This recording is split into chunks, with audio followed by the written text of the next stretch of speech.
네, 학점은행제 출신 인하대학교 편입 합격생이 전해드리는 편입 이야기인데요. 오늘은 여러분들이 편입을 시작할 때 어떤 식으로 시작을 해야 되며 그 다음에 대학교 선정은 어떻게 해야 될지, 학과 선정은 어떻게 해야 될지 이런 부분들에 대해서 설명을 드리는 영상이 될 것 같습니다. 그래서 여러분들이 조금 더 계획을 세우시는 데 있어서 도움이 되길 바라겠고요. 지금부터 영상 시작하겠습니다.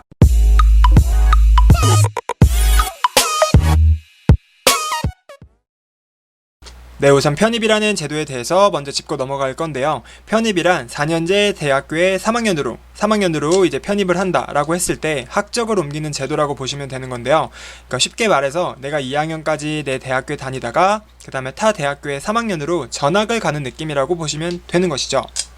그런데 학생들이 이제 대학교에 지원을 한다고 해서 전부 다 합격을 하는 건 아니고요.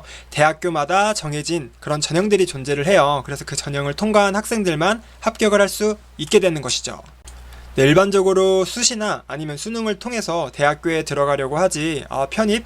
이건 너무 좀 낯선 것 같아. 나랑은 좀 안 맞는 제도인 것 같아. 라고 하면서 아예 생각조차 안 하시는데요. 제가 오늘 편입이라는 제도에 대해서 확실하게 말씀을 드려볼 테니까 여러분들도 한번 귀 기울여서 들어보시기 바라겠습니다. 네, 편입을 시작하는 방법에 대해서 말씀드리려고 하는데요. 편입에는 일단 일반 편입과 학사 편입이 존재를 해요. 그래서 일반 편입 같은 경우는 4년제 대학교에 2학년까지 수료를 하거나 아니면 전문대학교를 졸업을 하거나 아니면 학점은행제를 통해서 전문학사를 취득한 학생들이 다른 대학교로 지원을 할 수 있게 되는 것이죠.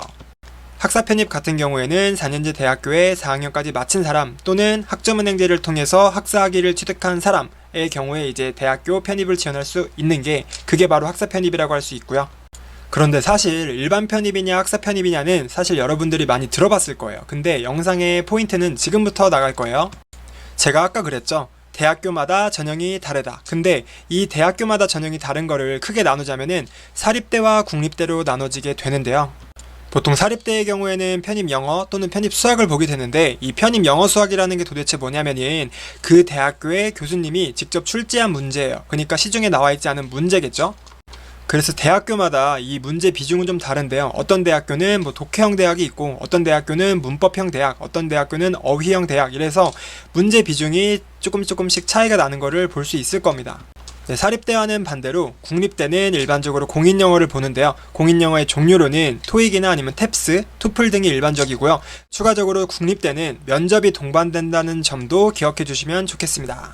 이제부턴 사립대냐 국립대냐를 정하는 팁을 드릴 건데 여러분들이 인서울만을 노리는 학생이라면 편입 영어 수학을 준비해 주시는 게 좋습니다.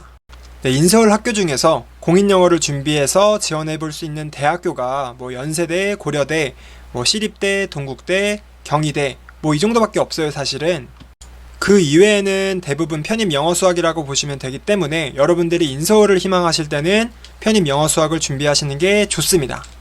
네, 이번에는 지방거점 국립대학교만 노리는 친구들이 또 있어요. 이런 친구들의 같은 경우에는 공인영어를 추천드리는데요. 공인영어를 준비하시는 친구들은 일단은 공인영어 점수를 많이 만들어 놓고 지방거점 국립대학교는 보험으로 쌓아둔 다음에 예를 들어 시립대, 동국대, 그 다음에 경희대까지 지원이 가능하도록 토익 900점대를 향해서 좀 더 점수를 높이면 좋을 것 같고요. 그 다음에 추가적으로 면접이랑 논술이 동반되기 때문에 이런 부분도 확실하게 준비를 해주심이 좋습니다. 그 다음은 문과, 이과 선정하는 방법인데요. 여러분들은 어떻게 생각하시나요? 그런데 이 부분은 사실 현실적으로 가는 게 맞아요. 그러니까 대학교를 가는 목적 중에 가장 큰 목적들이 바로 취업일 건데요. 취업이 잘 되는 학과로 지원을 해보시는 게 좋고요. 내가 정말 어떤 특정 학과에 큰 뜻이 없다면은 정말 애매한 학과보다는 취업이 잘 되는 학과로 진학을 하시는 게 좋습니다. 그런데 이 부분은 똑같아요. 일반적으로 수능처럼 편입도 문과 인원이 엄청 많은 반면 이과 인원은 좀 소수예요. 그렇기 때문에 내가 좀 힘들더라도 수학 공부를 하게 된다면 대학교 편입을 할 때 조금 더 경쟁력을 갖출 수 있고요. 막상 또 대학교 편입을 하고 나서 졸업을 할 때에도 그런 취업에 있어서 경쟁력을 갖출 수 있게 되는 것이죠. 내가 편입을 할 건데 정말 합격을 하고 싶다, 그리고 나중에 취업도 하고 싶다 라고 하시면은 공대 편입, 수학 준비를 해서 공대 편입까지 준비하시는 게 가장 깔끔하다고 볼 수 있고요. 네, 사실은 여러분들이 문과냐 이과냐에 따라서 정해지는 게 아니라 정말 내가 편입을 준비할 때 아니면 취업을 준비할 때 얼마나 열심히 절실하게 공부를 하느냐가 가장 중요한 키포인트라고 할 수 있고요. 네, 영상 정리하고 넘어갈게요. 그러니까 여러분들도 편입이라는 제도에 대해서 너무 낯설어 하지 말고요. 주변에 편입 합격생들이 없더라도 제가 있으니까 저한테 많이 물어보시면 됩니다. 그리고 어떤 식으로 준비를 해야 될지, 뭐 국립대는 뭐고 사립대는 뭔지, 이과는 어떻게 준비하고 문과는 어떻게 준비를 해야 될지 구체적인 내용들에 대해서 궁금하신 부분들은 저한테 상세하게 물어보시면 좋을 것 같습니다. 그래서 오늘은 편입이라는 제도에 대한 설명과 어떤 식으로 대학교를 선정하고 어떤 식으로 학과를 선정할지 이런 부분에 대해서 영상을 다뤄봤는데요. 여러분들도 편입하실 수 있으니까 이 영상을 계기로 해서 좀 더 편입에 대해서 가까워졌으면 좋겠고요. 궁금한 사항이 있으면 추가적으로 저한테 질문해 주시면 좋을 것 같습니다. 지금까지 편입스타 범스타였고요. 좋아요와 구독도 한 번씩 부탁드릴게요. 감사합니다.